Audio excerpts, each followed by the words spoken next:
नमस्कार मित्रांनो, आजच्या भागामध्ये आता इकडं जी ही आहे, आता लगेच जी दीपा आहे, दीपा सावीला म्हणत असते.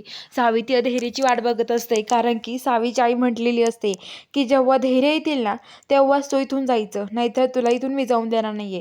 तुला जेव्हा ते घ्यायला येईल ना तेव्हाच तू इथून जाशील, असं म्हणलेले असतात. त्यामुळं आता सावी ही धैर्याची वाट बघत असते. तिला असं वाटत असतं कधी धैर्य येतो आणि कधी नाही. त्यामुळं ती आता वाट बघत बसलेली असते. तर आता लगेच ते म्हणतात की हो.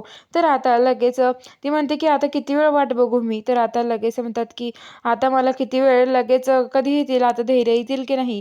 खरंच मला आले धैर्य न्यायला तर बरं, नाही तर काय होईल माझं, कधी येतील धैर्य, असं ती विचार करत असते. तेवढ्यात आता ती म्हणत असते की खरंच धैर्य आले तर बरं होईल, नाही तर जाऊ दे, आता मी असं वाट बघून नाही थांबू शकत जास्त वेळ.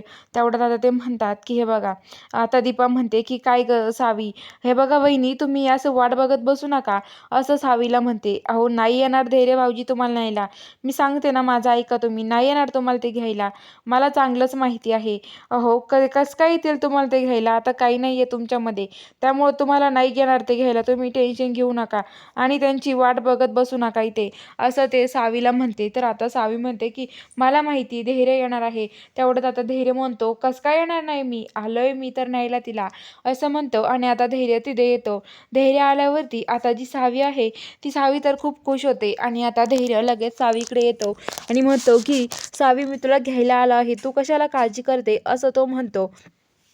दीपा म्हणते की आम्हाला वाटलं नव्हतं धैर्य सावीला घ्यायला येतील, आता कसं काय आले ना काय माहिती. तेवढ्यात आता सावीची आई पण बाहेर येते आणि बाहेर आल्यावरती सावीच्या आईला पण खूप आनंद होतो.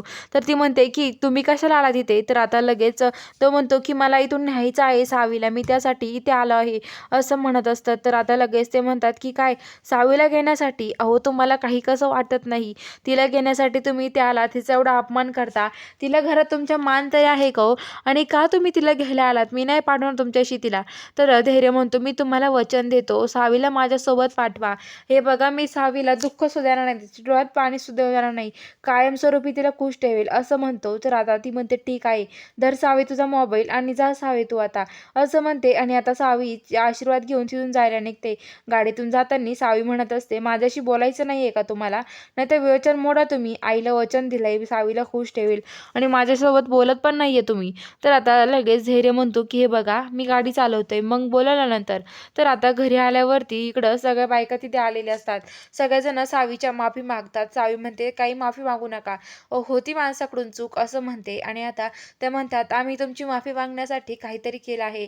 त्या फुलं वगैरे सजावट करतात आणि आता धैर्य आणि सावीला घरात यायला सांगतात. धैर्य सावीला उचलून घेतो आणि त्यांची घरात एंट्री होते. सगळेजण त्यांच्या अंगावरती फुलं टाकतात. तर बघूया पुढील भागात काय घडणार आहे, हे बघायला चॅनलला सबस्क्राईब करा.